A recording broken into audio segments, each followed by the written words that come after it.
does Stacie Anderson do? Before we get too far started, are you editing this, or do we need to do this without any start and stops? I can edit out, like, if there's something you want me to edit out, or there's just, like, a long, awkward pause, I might edit that out. Okay.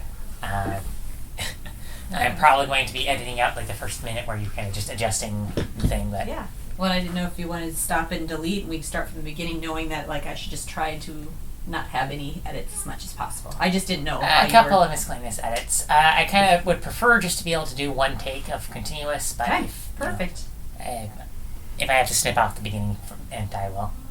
Okay. And when you ask me to introduce myself, do you want me to actually talk about beyond my name, a little bit beyond your name, I guess. Okay. All right.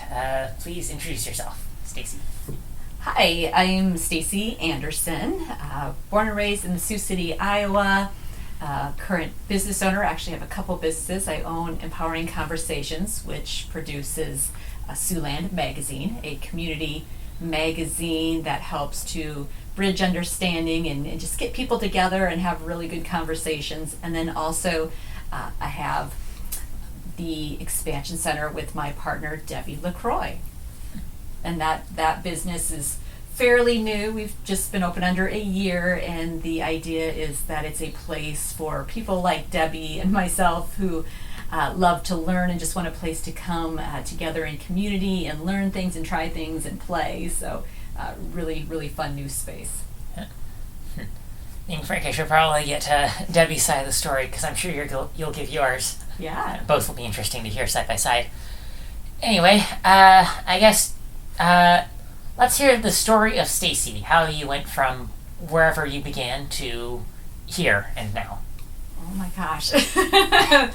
I have had a lot of detours, a lot of dead-end roads, a lot of wiggling, which, hindsight, when you look back, it's so revealing, and it's so beautiful to see that things that might have seemed like obstacles or hiccups really were blessings. They were really beautiful things. They allowed for growth and better understanding of myself, and sometimes they take you places that are a little bit unexpected, that I just wasn't planning for. But when I look at it now, I'm like, well, that makes perfect sense why this and that happened, because it took me to where I'm at. And so it's been interesting. I started, I don't know how far back we want to go, but well, how far back do you want to go? Yeah, it's interesting. So, I was going to just start kind of talking about the business world, and depending on who your audience is and what they're interested in, but I don't often even talk about business where somehow it doesn't still gravitate back to my childhood, because I think it's a really important part of my life and defining, and I think it is for a lot of people, right? We don't realize how profound our childhood is, and the things that we've learned and the things that were programmed into us during those first 7 years and how they show up. But I lost my mom when I was 9 years old. She was out for a walk a couple weeks before Christmas, and the sidewalk wasn't shoveled, and she had to veer out into the street just slightly, and she was out with the neighbor and on this walk, and a car didn't see them and hit them, and so never saw my mother again after that. And it's things like that that do, they really define you as a person. And I think for any human being, you have a choice, right? Like in that circumstance, I could either be a victim of something or I could be a survivor of. And for me, and again, this isn't something that happened that moment. This has been a ongoing process. But there was, I'm sure, at some point that moment where you just realize, I'm going to be a survivor. Like, I'm going to look for the good in things and the blessing in things. And, I could certainly go down a really negative road. And I actually did later. I did this later, college years. My partner Debbie could talk to you about that. She was instrumental in helping me through a really hard time when I grieved as an adult in my early 20s. But the beauty is in how we look at things. And I've got to the point, in having done a lot of work, because it does take work to go through grief and not get stuck. But now I see the beauty in things. I feel like my relationships are much stronger because of that. Like having a teenage daughter, as an example, I have a teenage daughter, and I don't think that there is a parent teenage relationship out there that hasn't had friction. Like that's just the nature of the way that goes, right? But I feel like when her and I have these moments where we're maybe struggling or we don't see eye to eye, I feel like I have these out of body experiences where I'm standing outside myself watching her and I argue or just have some frustration, and I'm like, wow, this is amazing. Like I get to be here for this, the good, the bad, the ugly, because I didn't have that with my mom. I didn't have, as a teenager, this mother that I could have these arguments and these growth journeys with.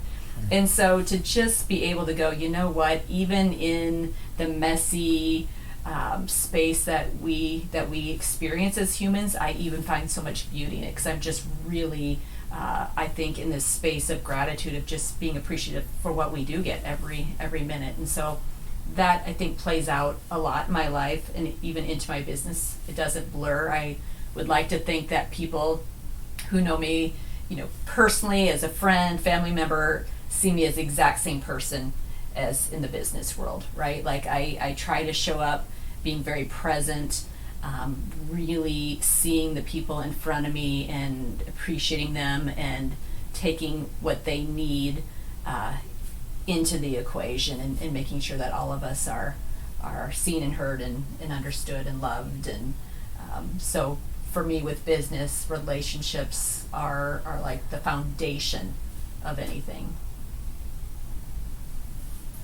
All right. So you say that summarizes about how you got from. Well, it summarizes my childhood like and how I got here. More like your philosophy. But honestly. I've had my philosophy, yeah, absolutely, Alex. And so as far as like my work journey, if you will, it's been a little different. I went to college twice. I actually started at Iowa State, got through 3 years, and as I had just mentioned earlier, I went through a really deep depression in my third year of college, when I realized as an adult that I didn't know who my mother was. I didn't have many childhood memories, because of the trauma. I think it just all got blocked out, and was dating somebody, and they wanted to meet my family and get to know them, and somehow it struck a chord, and everything spiraled from there, just realizing the loss I had, the unprocessed work, and then also just like as an adult, grief is different, because as a child I was missing that caregiver, that person who nurtured and took care of me. But as an adult, it was like, who was she as a person? Am I like her? The identity part of it. And so my understanding, having gone through the hospice program, they have a grief and growth program, I learned that this is pretty common for people who had childhood trauma to grieve again as an adult, because it's a different process. So ended up dropping out of Iowa State, because I was in so much grief that I literally couldn't leave my living room floor. I had pulled the bedroom mattress out in my apartment, and just wasn't going to classes. So obviously the college said, you're not welcome back for your last year, and got fired from my job because of my negative disposition. Was out of money. My lease on my apartment was up. Literally everything was looking pretty bleak.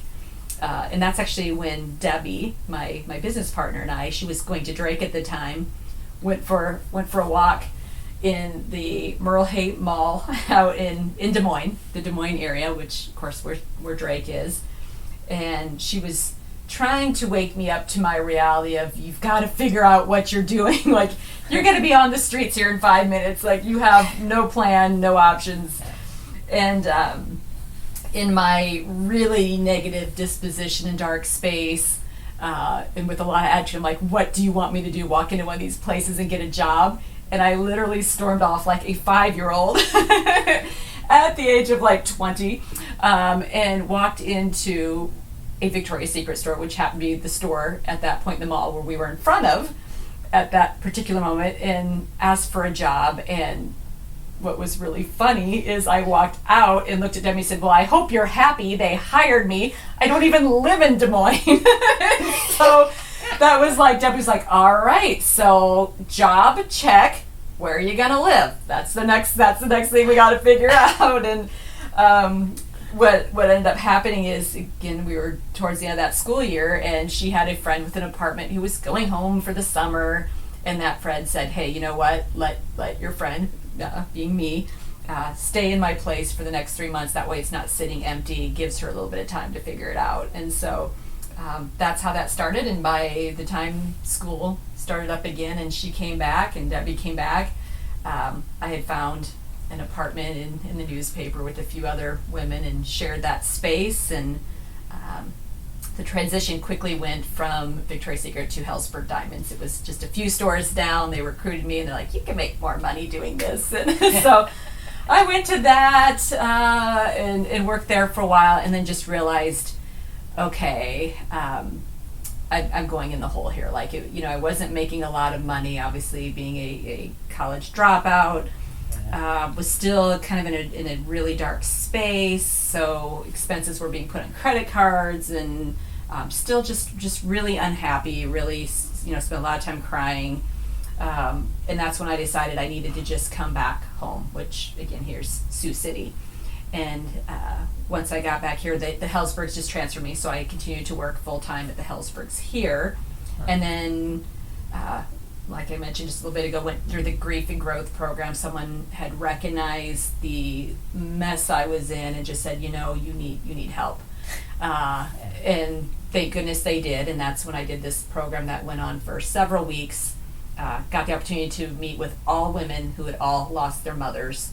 And there's something really, really powerful about being in community, being around people who completely understand what you're going through, even though everybody's is a little bit different story, obviously, but at a broader level, like they understood. And after several weeks of going through that and really doing the work and looking at things in my life, I was able to work through that process and went back to school. So then started going to school at Morningside, so here in Sioux City, Morningside, now university, and completely different degree, different direction. And thought I was going to be in the world of business and marketing and Spanish, and my intention was this was temporary. I was just trying to get my life pulled back together, and then I was going to move down south where it's warm, work for a big marketing company, and met my husband. So before I got my feet out of here, I ended up getting, at the time I would have called it stuck. Now I think it was a huge blessing. Love this community. But at that moment I was like, okay, I'm staying in Sioux City. And then I started looking for a job in the marketing area, and they just weren't paying very much, quite a bit less than what I was making at the jewelry store. And I thought, boy, I just went to college twice and have school bills to pay, and now I'm going to make less money. This doesn't seem to make a lot of sense. And so I thought, well, maybe I need to ask better questions. Maybe I need to find out from these companies that are in the Siouxland area, if I go to work for them in this area and start at the bottom and do everything you can do and do it right, what could I work up to? Like, what are the people right now in those top positions making? And again, it was less than what I was making in the jewelry industry. I'm like, okay, all right, so plan B. And that's when I said, okay, for now, I'm going to stick with jewelry. And thought it was going to be a temporary thing. Almost 14 years later, was still in it. But I very quickly made the shift. I thought, if I'm going to do jewelry, I want to do it in a space that just was a little bit more elevated. So for me, that was Gunderson Jewelers. I reached out to them about them hiring me. And they said, well, we're not hiring right now. And I was like, yeah, but I want to work here. Let's just say within a couple weeks, I got a call that they made room for me and was hired, and was really excited. So started working there. Was in the sales department, and I think within about a year's time, they added another hat where I got to be the buyer, which was a lot of fun. Did that for very long time. Ended up adding a third hat at some point where I got to do some marketing as well, and went through my graduate gemologist program because I love to learn. Again, back to how we kind of started this whole thing, have this love of learning, and just kind of got to that point where it's like I felt like I had accomplished all the things I could accomplish there, and was doing some soul searching, and just realized that there was more I wanted to do, and again, the jewelry thing was never my initial intention. So it was time to just kind of part ways and go explore and try new things. And that took me pretty quickly over to my position as a second development person at the Sioux City Arts Center. I got brought on to do the capital campaign to bring the Learning Center here, and had a lot of fun in that position, a lot of similar interactions with similar people that I interacted with at the jewelry store, which was really neat to not lose those relationships. And we raised the money and got the Learning Center built, which is so beautiful. I'm so excited that we have that here. But of course, once that was completed, not much of a need for me in that space anymore. So then it came next phase of my life. And with that one, I took a little more of a pause. It was a good few months before I stepped into the next thing, and it ended up being two next things back to back. I started to work part-time for Multicare Health Clinic, and did a lot of their educational seminars. Again, loving to learn, loving to share knowledge, and be part of community and talk with people, and also love natural health in general. So I got brought on to talk to people about regenerative medicine and just alternative ways that they can heal their body from joint pain. So I did that, and within just a couple weeks of starting that, I also made the decision to buy Siouxland magazine. And when I found out that was for sale, my heart literally jumped out of my chest, and I was just like, that is something I want to do. And it was so surprising, because I almost didn't hear myself say, I want this thing, because it was so quick, from hearing it was for sale to saying I wanted to be an owner of this. There wasn't a lot of time to think about it, to discuss it. It was just, yes. It was this quick yes. And I think it's because I had spent this time prior really doing some self-exploration, and what is it that matters to me, and what do I care about. And that was communication.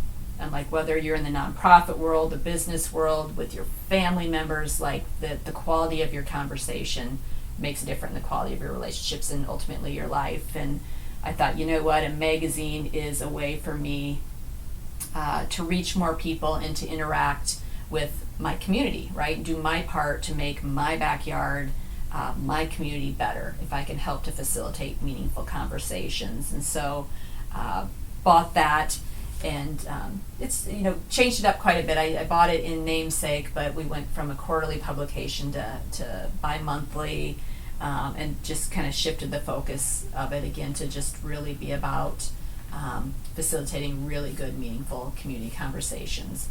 And it's ever evolving. That doesn't seem to change, and I think that just comes with me changing, right? Like, if you're a person that decides that you're going to be a lifelong learner, in that you're going to grow, you're going to evolve, you're going to be a different person each and every day. And so that changes then the environment around you and what you're bringing to the world.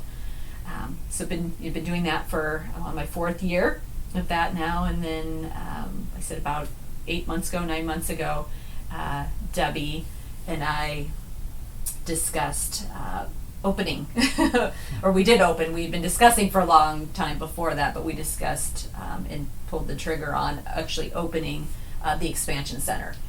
And it was interesting how even that moved fairly quickly, and it was like a merging of two dreams that were similar enough that they really made sense, and they complement, and they weaved in and out. Originally I was looking for a place to have a physical location for the magazine, because I really like the thought of say, even though I own it, I prefer to say I produce it, the community owns it, which means I need to make myself accessible to the community to talk about the stories and the things that matter in the magazine. And also, I'm yoga certified, Reiki certified, I love doing breath work, like there's so many things that I wanted to have a space for. And Debbie as well. She's always wanted a bookstore, and again, I love to read. She loves to read, and she wanted a place to do her business. And we thought, I think we could combine these efforts and create this beautiful space that really goes into the expansion in all areas of our life, the mind, the body, and the spirit. So, where I really love the lane of like the mind. Like I love to learn how does the mind work, and how do we learn, and how can we learn faster. And I'm also a certified John Maxwell speaker, trainer, and coach. So anything around leadership and being a distinguished Toastmaster, anything in communication, like I love all of that. Within the body, again, yoga, Reiki, breath work, movement. I've had this grandmother in my life that's just had her 91st birthday. She's been a huge influence in my life as far as like always going, have you drank enough water? Are you taking your vitamins and supplements? Like I learned, like you move, you breathe, you eat well, you take your vitamins. Like the quality of your life depends on how well you treat this body that you live in. And so love this body stuff, and my partner Debbie does a lot with body and chakra healing and balancing, and then she goes into the spiritual realm. And so I thought, boy, I think we both agreed that like this is really cool how what the two of us can bring together really hits all of these areas that humans can grow and explore. And so that was the birth of the Expansion Center, going, let's create this space where we can do workshops, and it's an experiential space. And then on top of that, there's retail products in the bookstore and things that support people's growth. And so it's been a really crazy fun ride already. Again, like I said, we jumped in so fast, but I think that there is something to that. This willingness to trust your guts, your instinct, to step up and do something that you feel really passionately about bringing forward for the other, for others. I think the universe meets you when you do that. When you say, "I'm going to, to take that leap of faith. I'm going to make that jump and going to go in, full in." It seems like you see all these things that happen. You're like, I can't believe this that these people are coming in, or that these coincidences, so to speak. But I think that they aren't necessarily coincidences. It's just how the universe plays with us when we are focused in on purpose, and we have that positive energy, and all things just kind of come into alignment. Yeah. Well then, it's a summary from, I guess, a reasonable beginning to, I was going to say end, but I'd hardly say you're at the end of anything. No. So from beginning to about now, I guess. Mm-hmm. All right. A second question I was going to ask you was, after you'd introduced yourself and told me, your story, was what you. I wonder if that can be heard on the microphone. Now, what was I saying before someone was being loud outside? From beginning to end, but hopefully not the end. From beginning to now. Yeah. Right, I was going to ask you, I guess, your thought processes, your philosophy, but I think you kind of already explained that, unless you think you can go into more depth. My thought processes. Your modus operandi. Yeah, I find that I fluctuate between spaces. I'm trying to figure out how to best describe this, but I can be wildly creative and innovative, and I'm also very practical. I love taking action really fast and getting momentum and moving forward with things, but I also like to be cautious and thoughtful and think through things. So it's really interesting, because I feel like I'm I'm always trying to balance the line of these things. But where I'm at right now in my life is kind of testing those things. So if I'm really gravitating one direction, or I'm really used to something, I'm testing myself a little bit on that. Is that really the way I should do it, or the best way to do it? Like, what would happen if I didn't assume that the way I've always done it is right, and I try something new? I've gotten in this space. I think in the like the yoga world, we talk about like the observer, right? Like, I love this concept of being able to step outside of yourself, take time to be still, be quiet, reflect, and be thoughtful about things, and think about, like, why do I do things the way I do things, especially if it's something I've done for a long time, and kind of testing it and going, what if I shifted? What if I did something a little different? What would that look like? What would I experience? Could I learn something more? So right now, that's kind of where I'm at, is trying not to take myself so seriously, because I can be very serious, and be a little more playful, a little bit more experimental, and just trying things with the thought that I'm just here to love on people and to learn things and evolve as a being. And it's about that. And we hear this a lot. They always say it's about the journey. It's about the journey. But even though we hear it a lot, we still, I think, spend too much time focusing on the destination. And changing maybe the verbiage up a little bit from focusing on the journey to focusing in on who I'm becoming, right? How I'm evolving, how I'm changing through all of these uncomfortable moments, I like to call them, because I use that language a lot about, like, you're not growing unless you're uncomfortable, right? You gotta challenge yourself, push yourself, get a little uncomfortable. That's where the growth happens.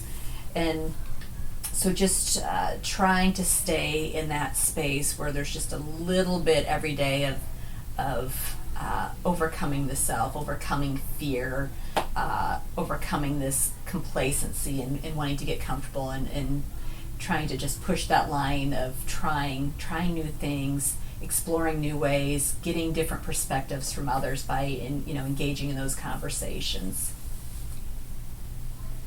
Yeah. Yeah. So, decently summarizes your thought processes, what generally you try to live by in terms of goals and modus operandi, yes. Yeah.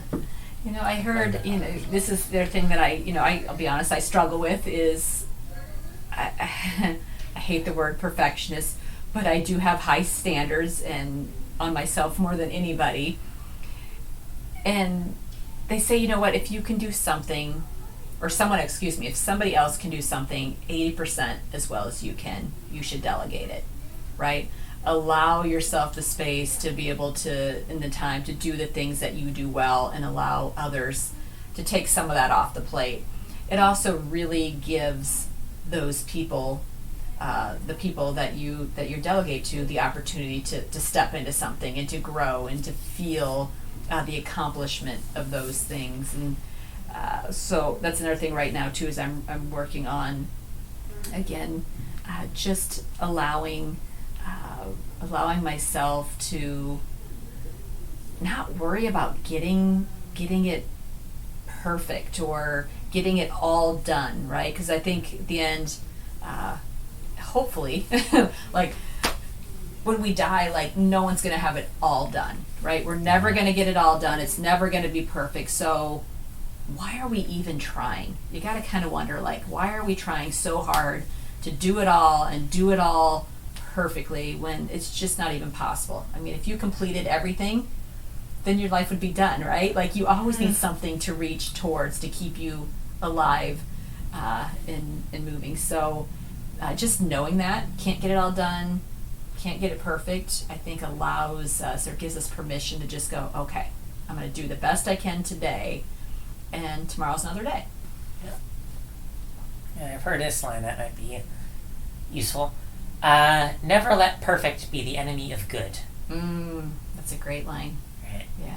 So if you can get 99%, And if you're spending half of eternity getting that last 1%, well, think of all the other 99% you could have gotten. Exactly. Yeah, that's great, Alex. Yeah. So, I'd say it's a pretty good idea of who you are. Mm-hmm. So, I guess still some more time before this would become excessively long. Mm-hmm. So, do you have any interesting stories that you want to tell? Oh my gosh, do I have interesting stories? That that I want to tell. Just like maybe the other part of me to share is just I love travel. Like I love people. I love other cultures and languages and customs. Traveling, I'm just really drawn to that. And so, I think a lot of my fun stories have to do around just places I've been and experiences I've had. One of the ones that pops out first, just because it was like, it involves so many emotions, was when I was in Guatemala. It was one of the first places out of the country I had been to. I was there for a few weeks and then had gone on a weekend trip right deep into the jungle. And there was just a little space plowed out where they had a few huts and a central hut in the middle, and they had 2 of us per room. And they were showing us, the space. And they're like, okay, so the 2 of you will share this room. Everything, as you can see, is like the bedding is all tucked in really, really tight. Keep it that way other than to get your body into it, right? Because we do have very, very large spiders here. Make sure doors are always shut, like all these rules. And at like 5 o'clock, the electricity shuts down, so there'll be 0 electricity for you after that point. Keep in mind, it's going to be like over 100 degrees and super humid like the entire time. So really hard to sleep with no fan, no air conditioning, no electricity. Not to mention when you're in the jungle and there's no electricity, like when it's dark, it is like dark, other than we have our little flashlights. But the country itself was like so beautiful. The people were very welcoming. They were wonderful. There's just so much I loved about it, and the music and the food. But that particular night, the night that we spent in the jungle, me and this other person tried to get into the sheets and keep it as tucked as possible. So you're basically, putting yourself in this tight little burrito, and it's 100 degrees and you're so hot you think, I'm going to literally die from like the heat, like I'm having a heat stroke. And then we're spraying like off bug spray all over and around the bed, because all I could think about is there's going to be tarantulas trying to get in and I can't see them, so I have to be tucked tight, but I'm hot. And just as I'm thinking, okay, this can't get any worse, there we are, neither one of us can sleep, we're so hot, we're tucked in tight, we're worried about tarantulas, and we start hearing this really, really loud noise of I don't know, the gorillas, monkeys, whatever, outside the door, and we think that they're trying to break in, and we're like, oh my gosh, we're going to die tonight. Like, they're bigger, they're stronger, like, they're coming for us. Obviously, we were very naive and didn't understand. And so I don't remember really sleeping at all that night, but the next day, we got our stuff together, we went out to meet everybody at the central location for breakfast, and the lady that was hosting us in that space was like, did everybody hear the wonderful mating calls last night? We're like, oh, those were mating calls. We thought they were trying to get in to murder us. That would have been good to know before we called it a night that we might hear that. So it was a weekend, an experience of just like pure joy of being in such a beautiful space, these gorgeous, beautiful trees, and being in the jungle and the wildlife, but then also being terrified for your life. And I think anytime you can have an experience that really pulls in all of your senses, that takes you to the highs and the lows and leaves you a little bit different, they're always great experiences. Oh. Mm-hmm. So that's one such story. Yeah. I think I have so many different stories. Is there like a category or a specific? Just, yeah. I kind of like shooting for, maximum about an hour. Mm-hmm. I mean, if we go a little bit shorter or a little bit longer, it's Okay. not too much. But Yeah. I have to assume that. I mean, to anyone who happens to be listening to this, I don't know if they're listening to this like in 2 times speed or Mm-hmm. listening to it in chunks. Gotcha. But you don't want to go too excessively long. Yeah. I'll try and give you some prompts or something. About the Siouxland magazine, I'm sure you've got some interesting stories from working with that. Mm-hmm. Let's see.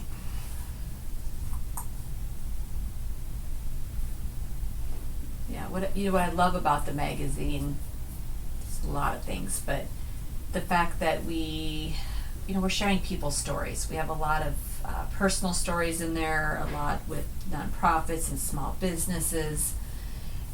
But I remember that first year we had a lady that we were doing a story on. And, she didn't speak English when she first moved to this country. She'd been through a lot of challenges. And, at this point in sharing her story, she was hugely successful, spoke the language well. Everything had, things had shifted from her, but she was sharing her full story. And the night before it was supposed to go to the printer, she calls us and she says, "I think I want you to pull my story." She goes, "It's just very raw, very personal, and I just don't know that I'm ready to share it." And we talked through it a little bit, and of course, if she wanted to pull that was going to be what we did, like people first. But after talking through it, she just wanted a couple little changes made, and then she's like, "Let's just do it. Let's just put this out there," and we did. And her story ran in the magazine, and it wasn't more than maybe a couple weeks later we got a call from her.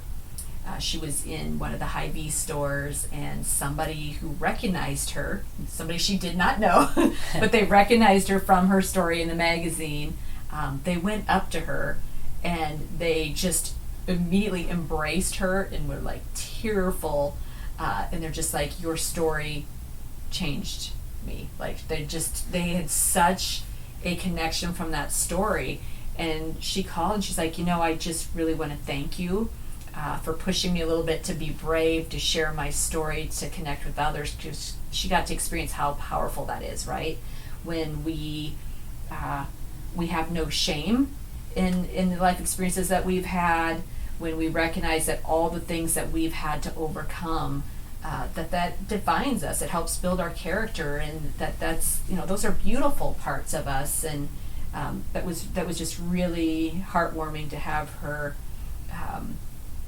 experience that, to share her gratitude with us, to be this publication that that allows people to share a story. And again, this is what we want to do, right? We wanted to strengthen our community, and that happens when we just show up really authentic and transparent, and we're here to own all of who we are.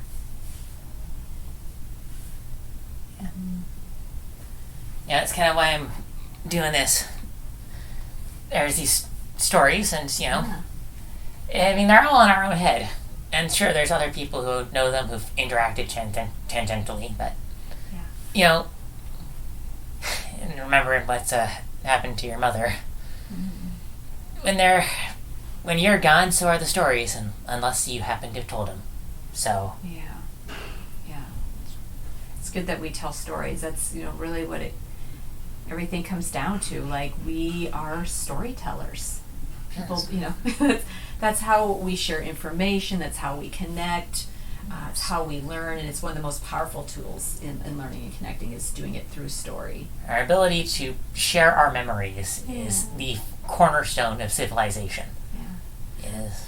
Yeah. I love too how it allows us to learn from others, right? If we had to go through life and experience everything firsthand to learn it, that would be one really hard to live through, and it just takes a long time. But through that storytelling and through sharing in community, we can learn from others, and we can learn faster and in an easier way. We've all made mistakes, and sometimes there are mistakes that you do need to make yourself in order to actually learn from them. And then there's others where, it's better that you learn not to do that in the first place. Yeah.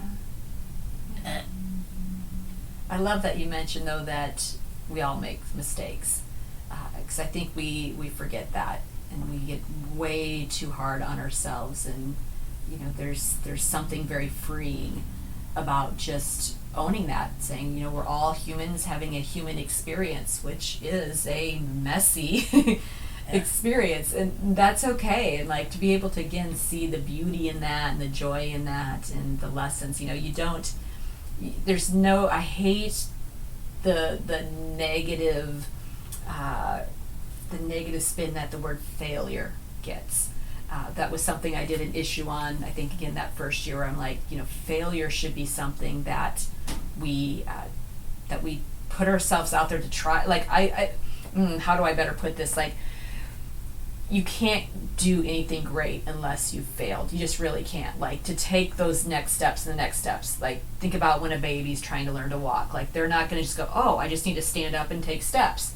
Yeah. they're gonna try to figure out how to get up first and take little steps, and they're gonna fall. Like, there is inevitably failure in trying to learn something, but it's how we look at it. We look at failure as this beautiful process, the momentum to move us towards success. And as long as you're learning, is it really even failure, right? Yeah. It's part of the process, number one, and number two, if we're learning from it. I mean, I can tell you this. I still remember back, even though it was a long time ago, but like being in school and getting your tests, right? Back when we had written tests. I don't know about what they're doing nowadays, but everything was written. You got red ink when you made mistakes. Yeah. And I would go back, because I was that one that I wanted to learn. I wanted to know what I did wrong. And so if I missed something, I would read where those little red check marks are, and I'd read the right answer. And it was those mistakes, they're the ones that I ended up remembering. Like later, it'd be like, okay, if you asked me if I retook that test years later, I might not get half of them right, but I would definitely get right the ones that I had missed that day, because my brain went back and reprocessed that, and I just learned it at a deeper level. So I think there's a lot of benefit, to failing and to embracing it, and not again leading with fear and just going, it's okay. I'm expecting to fail because I'm shooting for something really great. Yeah. I wanted to make a comment about there was an AI training scheme where you reparameterize failure as a success. You learned how to not do something. But then I just now remember, there's a quote from, who says it? I have not failed 1,000 times. I have found 1,000 methods that won't work. Yeah. Something like that. Yeah. I think that's Einstein, but... Is that Einstein? Or, anyway.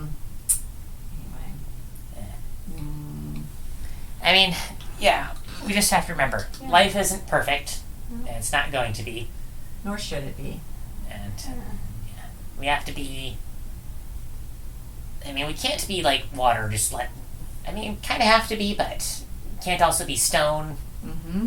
Like I said, it's that fine line where I feel like I spend most of my time balancing that, wanting to work so hard and press forward and strive for excellence, and then the side that says just sit, just be, just exist, breathe, play.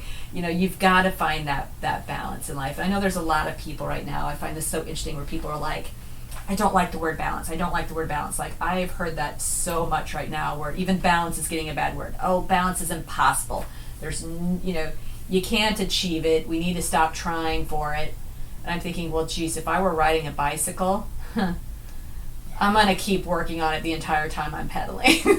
There's nothing wrong with it being, it necessitating constant focus on it, right? If that it is the balancing, that's the whole point. The whole point is to stay aware, to stay in the process. As long as you're staying aware and you're in the process, you'll keep modifying. It's like that plane that with the moment it takes off till it hits its destination, it's always off the most direct path, because it's got wind and all the other things that come into play. But the point is it's constantly trying to get back to the path of the shortest path between point A and point B.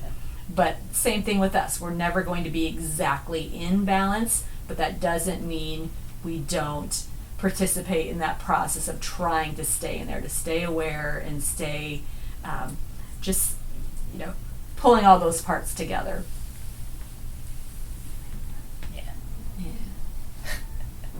Being frank. It's fun to ride a bike. Yeah. I feel like I'm getting a bit out of this too. Good. Admittedly, that's kind of the point. I'm hoping that someone, somewhere, hello to that someone or somewhere, I'm waving my hand despite the fact that this is going to be a 2D static image, to that one person somewhere else, some other time. I hope you're getting something out of this. Yeah. I mean, it'd be one of my hopes is that you're just, what you get out of these things, what I try to get, I consume a lot of podcasts, it's just that little nugget, right? Like, there's always something, if you approach it with, I want to, first off, you have to approach it with, I want to learn something today, I'm open to learning, I'm open to growing, and then you listen, and I think there's always the opportunity to find that little nugget that you can apply in your life. But that's a big part of it too, is, I would hope that you don't just listen to this and go, oh, I got inspired here, or I learned a little something here about myself, but then they don't do anything with it. That's the danger in that. It's hopefully one of those things where you listen, we've got their wheels turning, they have maybe an aha moment, and then they take action. They do something that makes their life just a little bit better from having listened to this. Yeah. You hear that, viewer name here? Stacie's talking to you right now. Talking to the future. Yeah. Alright. Yeah. Well then, I think I'm kind of short a bit of topics to talk about, unless you have any additional stories that you want to. I think we covered a lot today. I think it's really good. Right. I hope people really enjoyed this episode. And Well, thank you, Stacie. Let's go ahead and thanks, Alex. stop her.